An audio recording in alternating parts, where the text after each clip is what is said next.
Welcome, everyone. Welcome back to Parallel Barkings, where Ariana Batter and I will talk about all kinds of interesting things. And today we are going to talk about the metaverse. Yay, the metaverse.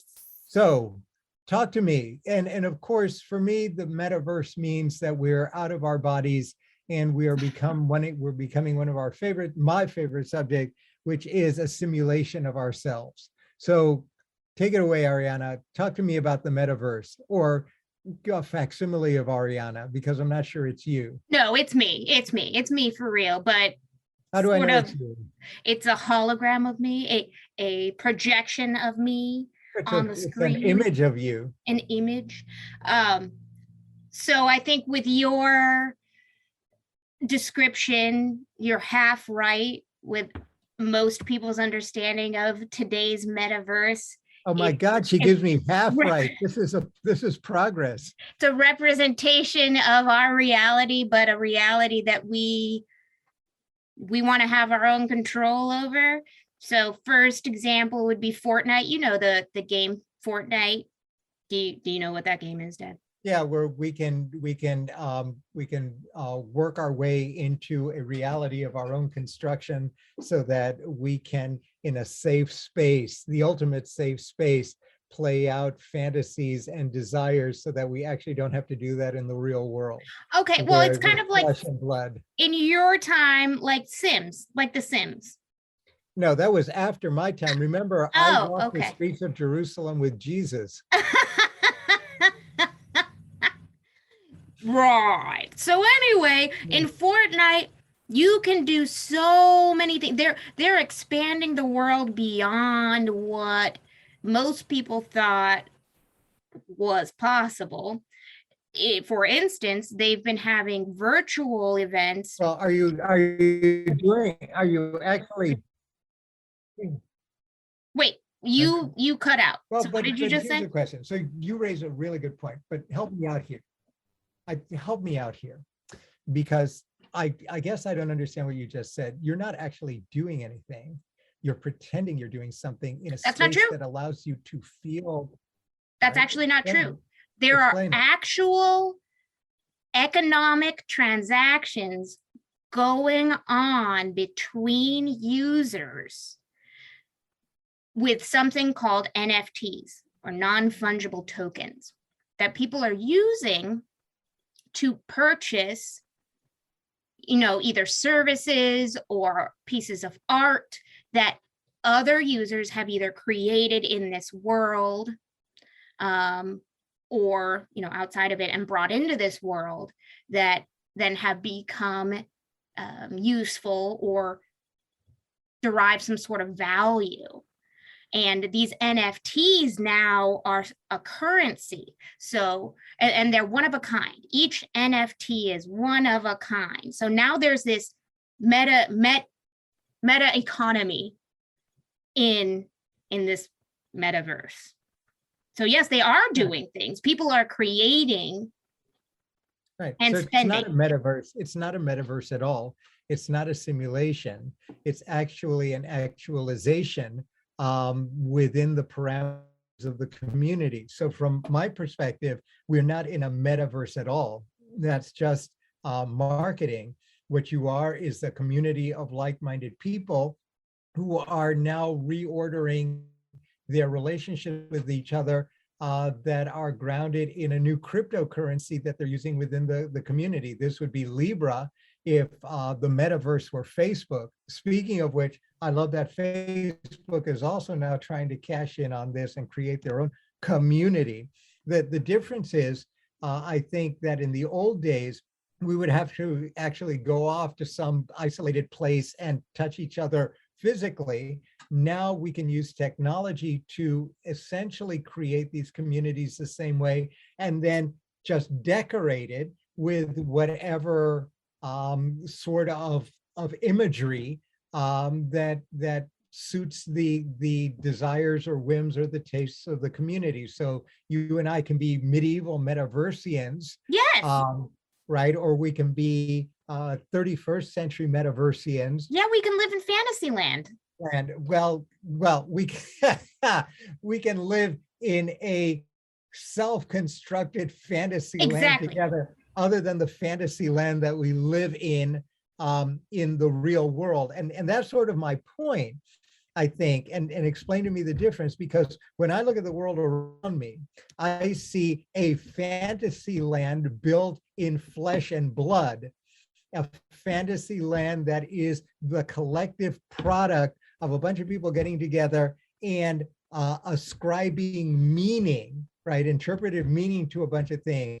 The entire world, in a sense, is a lived in metaverse, a simulacra, in the sense that we all agree that whatever it is that we are looking now is going to have a particular meaning, and we're going to invest it with this fantasy thing that we call money or currency or other things of value, in which we then exchange things. And so if you're looking at this from that perspective, there's very little difference, in a sense, between the metaverse and the whatever it is that we call this baseline. Or to put a different way, we're already living in the metaverse. We're now just creating alternative sub-metaverses where people can kind of clock out or develop relationships with the one which is occupied by physical space, but now we're putting it in a different kind of space, which may have some differences.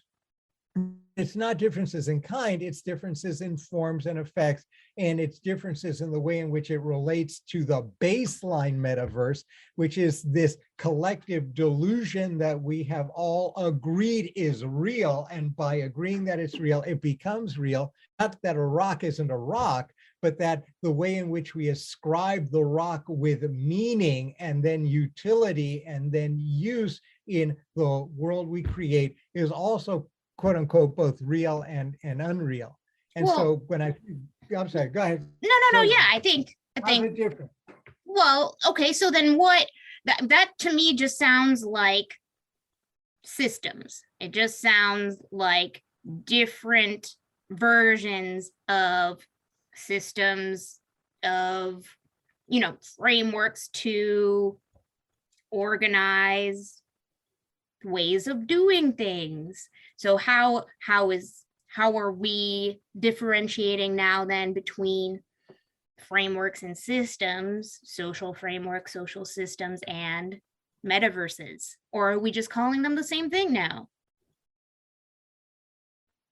Well, we pretend, right? And that's my question, because everyone is all gaga about, oh, we can create these metaverses, but actually, from my perspective, you're not creating a metaverse. You're just creating alternate pathways to collective ways of ascribing things with meaning. Mhm. And then, since everyone agrees, then that becomes as real in its own way, whether it is felt, quote unquote, initially through simulation, or whether it's ultimately felt physically. You're creating a universe of meaning, which in a way is almost identical to the way in which we create a universe of meaning in the world around us, inscribing it with everything from divinities to science to the naturalness of relationships and to values. And so in a sense, what makes this very interesting is that, and for me, that the most glorious part of metaverse is that it's a very interesting way of effectively creating an extraordinary illusion without going to the trouble of doing it the old-fashioned way, with a bunch of physical people running around with torches and pitchforks and decapitating people they don't like. Oh, but that's the They've fun just- way. Well, they've kind of clued out, but in an interesting way. So part of them remains connected. So this is a network set of multiple realities. It's kind of like a polycentric system of realities, because the metaverse exists alongside and in a sense bound by the physicality of the bodies and the physical space from which they derive, but they assume their own physicality within the metaverse, but they're connected to it. And so you can occupy multiple spaces. I can live in this lived metaverse that we're sitting in whatever cities we happen to be The in our physical physical, verse. right, in our physical bodies. And then I can also inhabit a number of other metaverses in which my representative, the abstraction of me Mhm. now Your reconstituted, avatar. my avatar, right? Although, again, you can argue that our bodies are a concrete manifestation of an avatar, Okay, no, which is stop. our No, that's too personality. much. No, it's the same, but that's the thing. It really is the same thing. And in a sense, the reason I say this is because this is all very cool. So we can do like Dungeons and Dragons, but now with real meaning and real bite. Yes.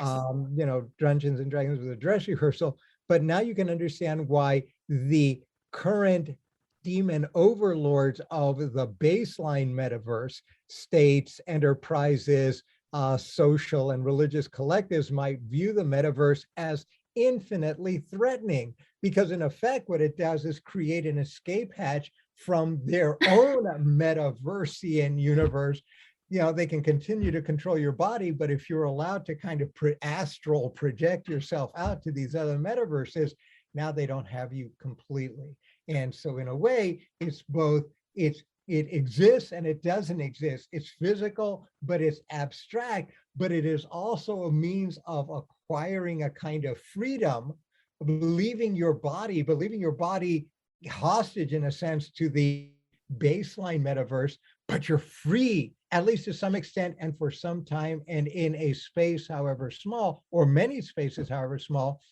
And that leaves the ultimate controllers of the physical hologram, those who are defining the physical reality for you and ascribing all kinds of things with meaning, with less to control and more to contend with. And therefore, people will freak out when Facebook, which is another demon overlord, will try to create its own, or when, even worse, this is the worst of all worlds, where people will get together and do it themselves. Well, yeah, and not only that, not only loss of control, but with the creation of this NFT and these cryptocurrencies, it's threatening the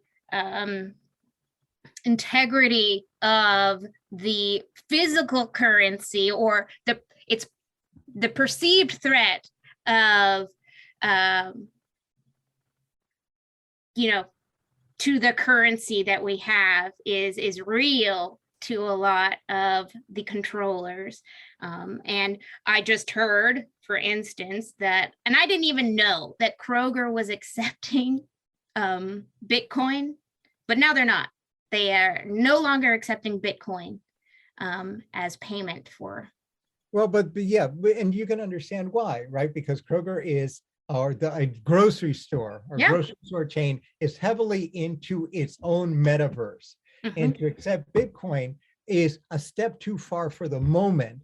And that is because what you're doing now is creating pathways between metaverses. Mhm. So that the physicality, the physical metaverse in which grocery stores now operate, would, one, acknowledge the existence of alternate systems of reality, recognize the value coinage that they use for exchange, and then agree to accept it. In a sense, it is equivalent to a grocery store in Selma, Alabama, deciding that they are indifferent between accepting Chinese yuan Yeah. and American dollars. Accepting trades. I'll get furs. Give me some furs, Right. and I'll give Right. you these eggs. Right. And that's what makes this interesting. So one way of looking at the metaverse is looking at as a new state. And that's even scarier, because if you can create a state, right, a collective of self-governing people that exists both within or outside of or parallel to what everyone thought was a space that had no other space for anything in it, now you're scaring everyone to death, because all of a sudden a state doesn't occupy everything when it occupies a physical space. A state now has to worry, or any other collective of religion, a social group, anything, now has to worry that indeed the mere fact that they occupy a physical space may be ultimately meaningless in the sense of a monopoly of control, because there are going to be all kinds of other entities that can exist simultaneously in different planes in the same space. And how do you deal with this? Yeah. In terms of its political ramifications, in terms of its social ramifications, in terms of everything else. So I can bend the knee to in the physical plane where I live and give those overlords whatever it is that they think they need. But if I can escape into these other territories, I'm not giving them everything. And for greedy collectives, which has tended to be the story of the construction and operation of global collectives on Earth. For greedy collectives, that is not a very pretty picture. They want all of you. And by them, I mean people just like us who happen to now be in a position where they can control the levers of meaning that define and manage and discipline membership within, and the conduct of, and the way in which you perceive things within whatever metaverse they control. Well, yeah, I mean, the methods of control are changing rapidly, and I don't think that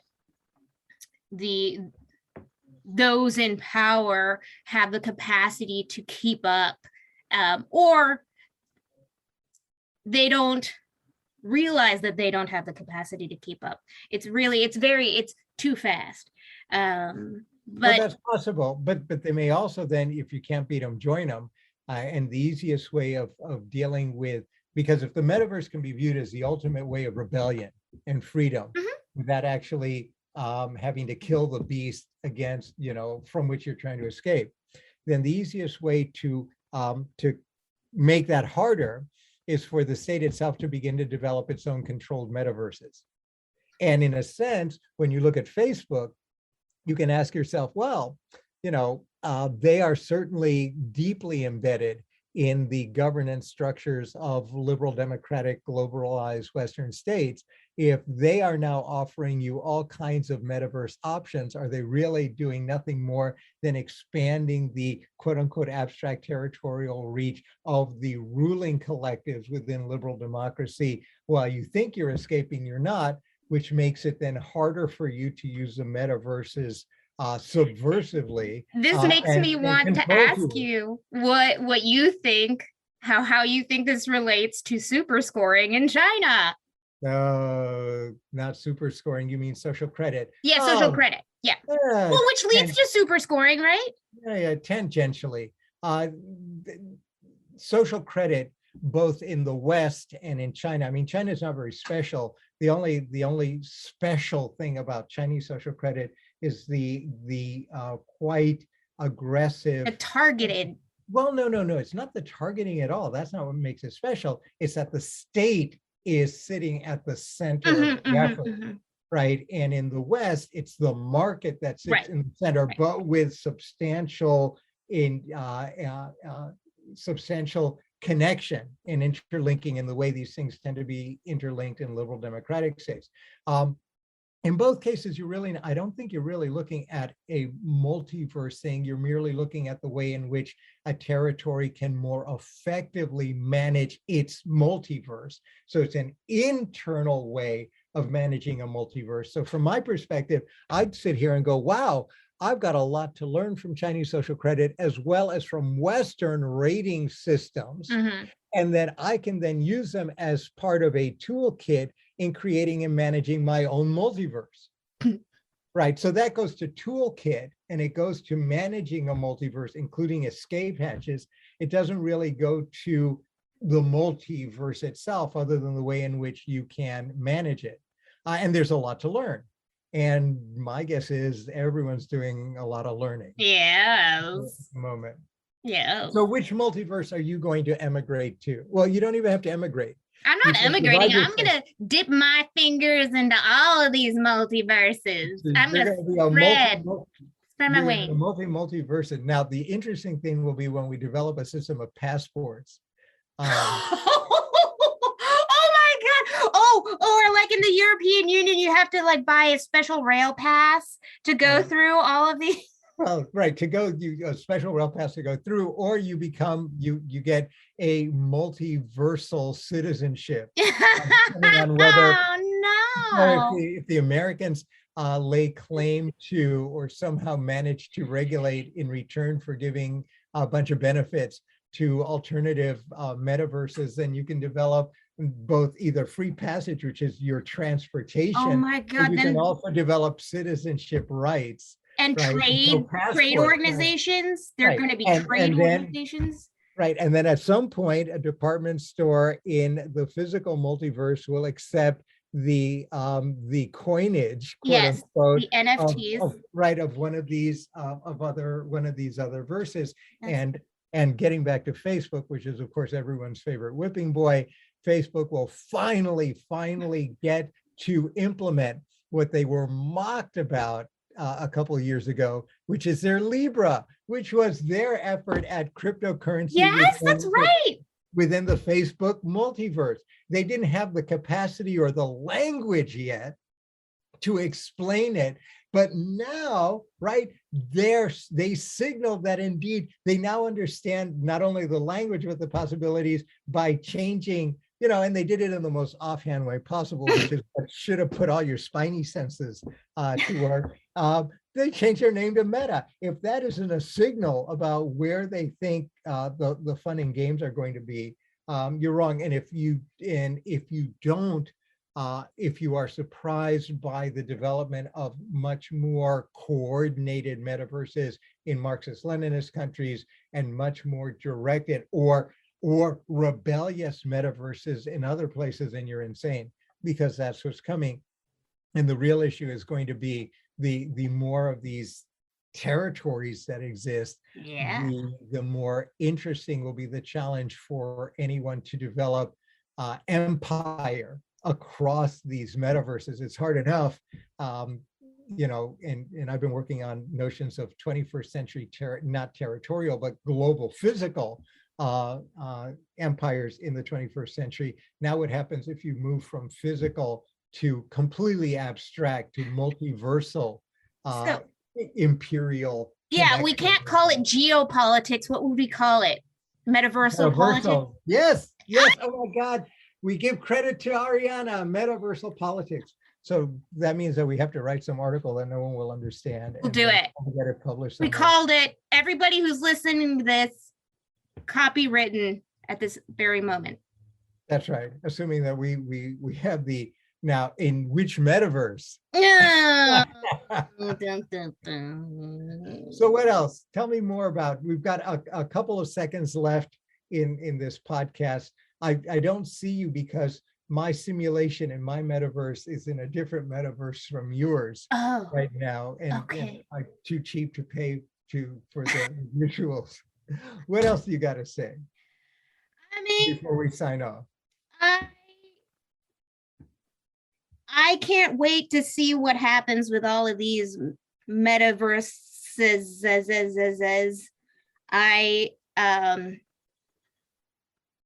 I think there's going to be a ruling faction of all these metaversal places. I want to see who is going to come up on top.